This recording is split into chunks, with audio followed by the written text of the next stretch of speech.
Desde o início dos tempos, o mundo bruxo foi moldado por histórias contadas de geração em geração. Muitas delas desapareceram na névoa do passado. Outras sobreviveram como lendas, mitos ou contos infantis.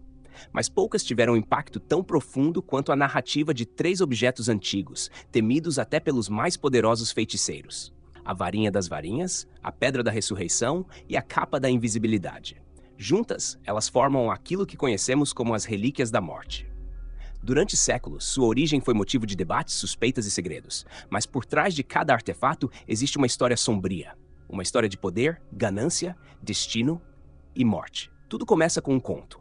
Um conto aparentemente infantil, presente no livro Os Contos de Beedle, o Bardo. Mas como toda grande história, ele carrega uma verdade muito mais sombria.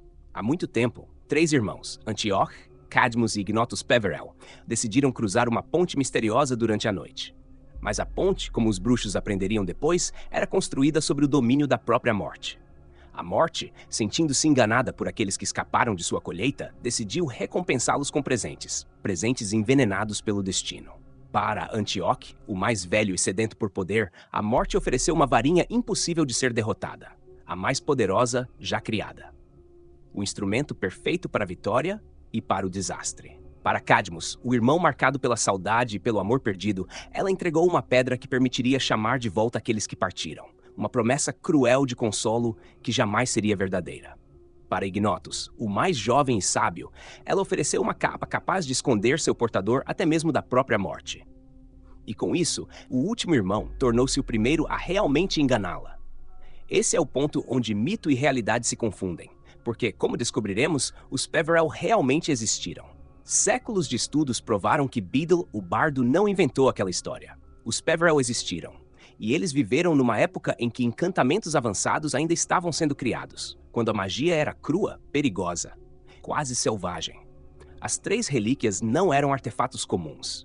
Diferentemente dos objetos encantados da época, suas propriedades eram absolutamente únicas. A varinha das varinhas era feita de sabugueiro, com núcleo de pelo de testralho, uma combinação extremamente rara e instável. A pedra da ressurreição carregava um encanto que nenhum bruxo moderno conseguiu reproduzir. E a capa da invisibilidade era muito mais do que uma capa encantada. Ela era permanente, perfeita, imutável. Acredita-se que Antioch morreu pelas mãos de outro bruxo que desejava sua varinha. Cadmus, atormentado pela mulher que trouxe do mundo dos mortos, tirou a própria vida. E Ignotus, o mais sábio, viveu uma vida longa, passando sua capa para o filho momentos antes de aceitar seu próprio fim, de mãos dadas à morte. A partir daqui, as relíquias se espalharam pelo tempo como peças perdidas de um quebra-cabeça. Entre as três relíquias, a varinha das varinhas é a que deixou o rastro mais visível na história. Uma sucessão de duelos, assassinatos, traições e lendas. Ela sempre chamou os ambiciosos e sempre os destruiu. Passou por feiticeiros poderosos, duelos famosos e guerras mágicas, até que chegou às mãos de Gellert Grindelwald, o bruxo das trevas mais temido antes de Voldemort, que a usou para tentar impor sua visão de maior bem.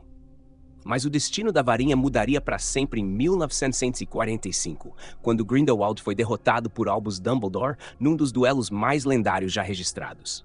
Dumbledore tornou-se então o legítimo mestre da varinha das varinhas. Por décadas, ele guardou o artefato, consciente de seu perigo. Mas a varinha ainda causaria mais desgraças, e sua última disputa seria mortal. A segunda relíquia, a Pedra da Ressurreição, ficou perdida por séculos. Um artefato tão antigo e tão poderoso que muitos acreditavam ser impossível de rastrear. A pedra reapareceu nas mãos de Marvolo Gaunt, descendente direto dos Peverell. Mas, preso em sua arrogância, Marvolo nunca compreendeu seu verdadeiro poder. Para ele, era apenas um anel familiar. Décadas depois, a pedra foi encontrada por Voldemort, que transformou o anel em um de seus Horcruxes, sem perceber que amaldiçoado estava o objeto. Quando Dumbledore tocou o anel, foi envenenado por uma maldição quase irreversível. A pedra, portanto, desempenhou um papel fundamental na derrocada de Dumbledore e no destino de Harry Potter. Entre as três relíquias, apenas uma nunca trouxe sofrimento ao seu portador: a Capa da Invisibilidade. Transmissível de geração em geração, ela chegou até James Potter e depois a Harry, que cresceu sem perceber que carregava um artefato antigo e poderoso, muito mais do que uma capa comum de Hogwarts. A capa seria crucial nos eventos que selariam o destino de Voldemort. Tom Riddle, mais tarde conhecido como Lord Voldemort, era obcecado por poder. Mas ele rejeitava a ideia das relíquias da morte. Para ele, eram mitos infantis. Sua busca era outra, imortalidade absoluta, alcançada através da criação dos Horcruxes. Ironicamente, ao transformar a Pedra da Ressurreição em um Horcrux, Voldemort colocou em seu próprio caminho um objeto que jamais compreendeu e que seria decisivo para sua ruína. Durante sua jornada, Harry Potter, involuntariamente, tornou-se o único bruxo da história a controlar todas as 3 relíquias ao mesmo tempo. Tornou-se mestre da varinha das varinhas, ao desarmar Draco Malfoy. Recebeu a Pedra da Ressurreição de Dumbledore, dentro do pomo de ouro. Sempre carregou a capa da invisibilidade, herança direta de Ignotus Peverell. Ao caminhar para sua morte na Floresta Proibida, Harry usou a pedra para ver seus entes queridos. Mas, ao contrário de Cadmus, não tentou prendê-los ao mundo dos vivos.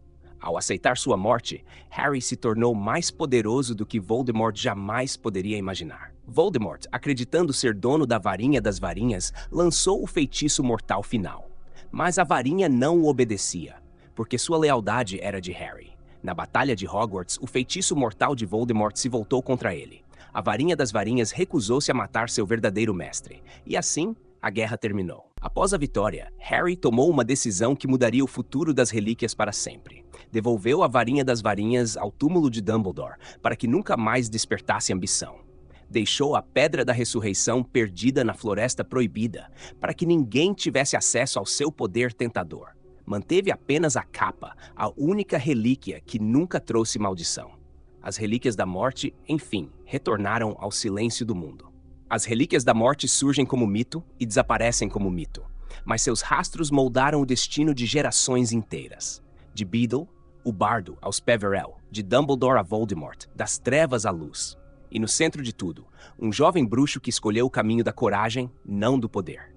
A história das relíquias da morte não é apenas sobre magia, é sobre escolhas, sobre mortalidade, sobre o legado que deixamos no mundo. E, acima de tudo, é sobre a verdade que a morte ensinou aos 3 irmãos. Não existe poder maior do que aceitar a própria humanidade.